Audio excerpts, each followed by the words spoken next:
نحمده ونصلي على رسوله الكريم اما بعد فاعوذ باللہ من الشیطان الرجیم بسم اللہ الرحمن الرحیم السلام علیکم ڈیئر ویورز۔ ہمارا آج کا ٹاپک ہے میرج ہال کا بزنس کرنا۔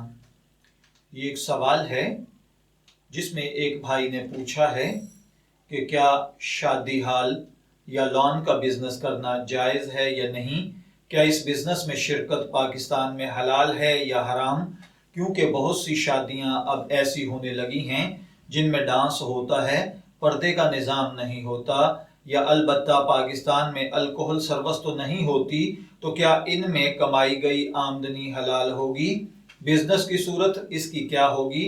کیا آپ کرائے پر بڑی جگہ لے لیں اور اس کو مرمت کر کے آگے شادی ہال بنا کر شادیوں کے لیے دیں اور منافع کمائیں؟ تو کیا یہ جائز ہے یا نہیں؟ دیکھیے بھائیوں اور بہنوں، یاد رکھیے، شادی ہال یا میرج ہال کے ذریعے بزنس کرنا پاکستان یا کسی بھی دوسرے ملک میں یہ جائز ہے۔ البتہ اگر کسی پارٹی کے متعلق پہلے سے معلوم ہو کہ وہ یہاں ناچ گانا یا ڈانس وغیرہ یا ناجائز امور کا ارتکاب کرے گی تو اس پارٹی کو شادی ہال کرائے پر دینے سے احتراز کرنا چاہیے۔ البتہ اس صورت میں بھی اگر کرائے پر دے دیا گیا تو اس کی آمدنی حلال ہوگی، مگر معصیت پر تعاون کا گناہ ہوگا۔